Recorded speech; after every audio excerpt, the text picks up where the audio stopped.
Hi, did you know that trees exude the good volatile oil compounds, also known as photosides or terpenes? And the trees most high in those are oaks, also eucalyptus and pine.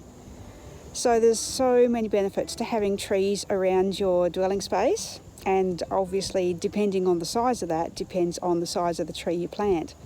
So these good antimicrobial compounds that the tree exudes are also beneficial for people as well. And that's one of the benefits of forest bathing. No, you do not get nude in the forest. It's about breathing in. Lovely. It's about breathing in the air, slowing down, all of that kind of thing. That's what forest bathing is about. And it's becoming a new thing now, which is great, because we all know that being in nature and around green spaces is beneficial for us.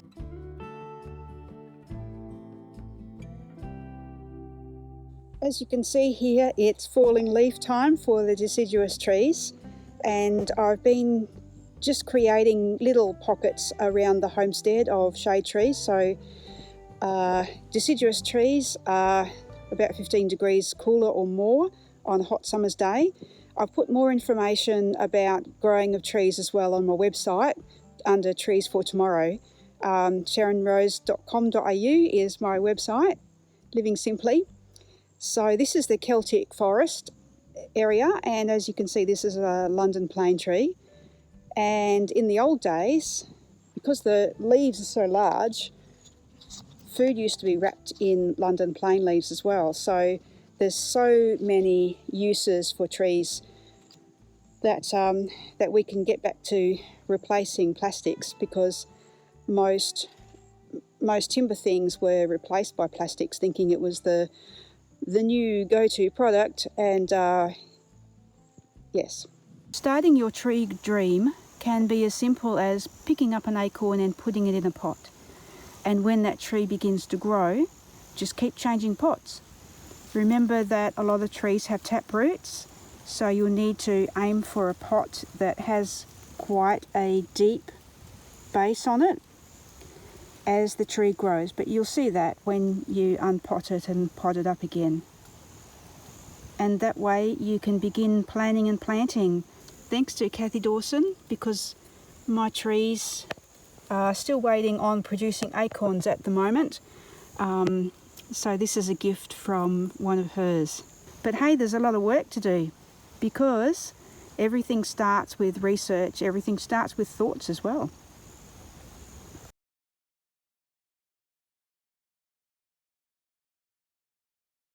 Okay, so while the kookaburras think this is funny, some years ago I did a course in growing trees called the Master Tree Grows course. That was back in 2010, 2011. And Rowan Reed ran the course, so if anyone has a chance to look into this or to attend the course, it's really amazing. It's not just for people who are into plantation growing, it's for people who love trees, which is me, and might even be you. So yeah, it's well worth it. A lot of the time land care groups run them too, and Rowan travels internationally as well as interstate now. So if you get the chance, go do it. Over 10 years ago, I planted some of these little guys, which is a stone pine. Not this particular one, this is a new seedling. And the great thing about trees as well is that they can help stop erosion. So this is on quite a sloping site. And the ones that I planted long ago are up here. Aren't they incredible? So here's a height comparison of the stone pine. The lowest branches are my height. So it's just like having kids, watching them grow. Stone pine are an edible nut as well. But as Andrew from the Bailing Up Golden Valley Tree Farm says, that the cockatoos get most of the the edible nuts before we do. You can also make a tea with the pine needles.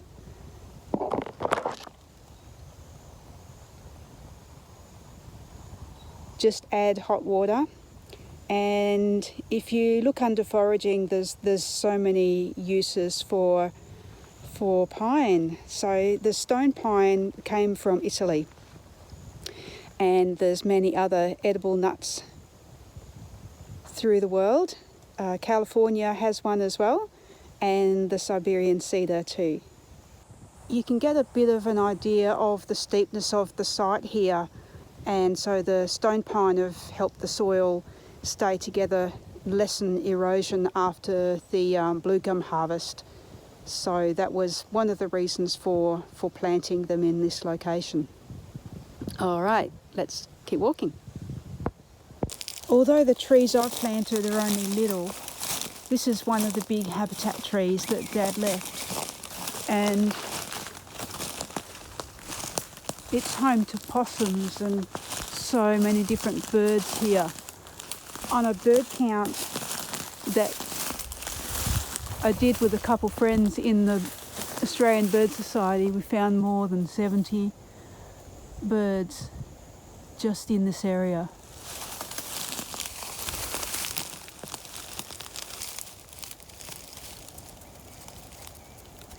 So these big, beautiful trees are a wonderful habitat.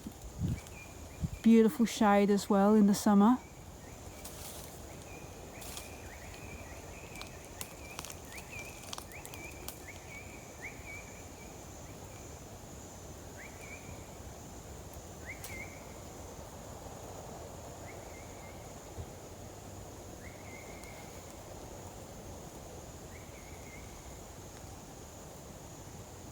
I've been planting replacement trees or leaving replacement trees because one day, hopefully a long, long, long way away, if this tree does come down, then we'll be able to replace it. So as you can see from this beautiful silver birch, it's in its full autumn foliage, and part of the reason for planting trees from different locations around the world was when I lived overseas and interstate and saw the beauty, I wanted to recreate that if I ever had the chance. So for a long, long time I had castles in the air of how I wanted my life to be, but it eventually came into reality. So I know I've said it before, but there's so many ways that we can start planning and planting our homestead as well, with just pots on a windowsill. Little trees turn into big trees, and you never know it. I have confidence that things will change so that there will be small lots available at some stage where people like myself, and maybe like yourself as well, will be able to homestead, who want to live sustainably on small parcels of land, hectare or more in size, that will come into being in the future.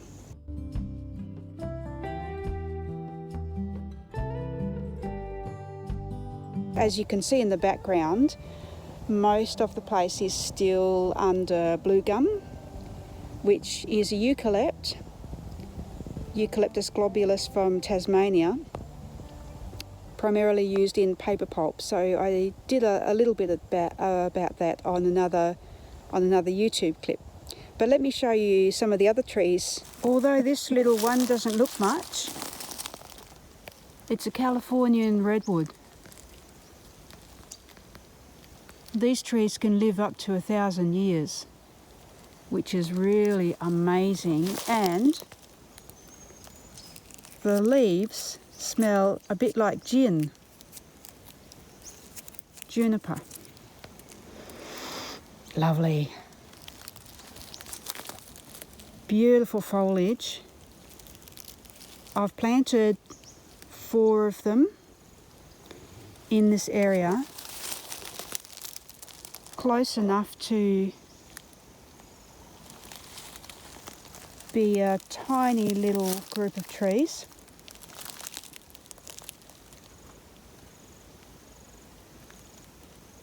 This little one, although it's little at the moment, it's going to be the tallest. So it's actually a giant redwood, although at the moment it's only about a metre tall. And you can see the foliage is quite a bit different from the other redwoods. Incredible how long-lived they are. But the oaks as well. The oaks can live to 200 years.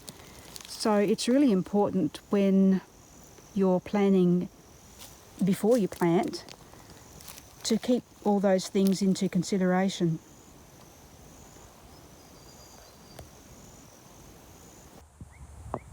This little one is very slow growing, and again another tree that lives for a long time.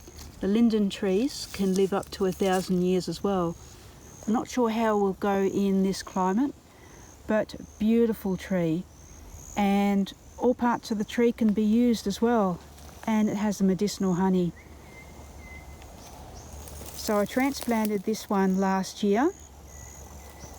It's now a metre tall as well, and all being well, it should be starting to grow next spring. It's just been limping along through the hot summers so far. Linden trees are also called basswood trees or fiddle trees, as they're traditionally the wood's been used to make musical instruments out of them. Maybe one day. So the really important thing about volatile oil compounds, the antibacterial ones, i.e. the ones that nature makes, is that the trees produce them to help fight disease, but they're also really beneficial for us as well. So just take a big lungful of air.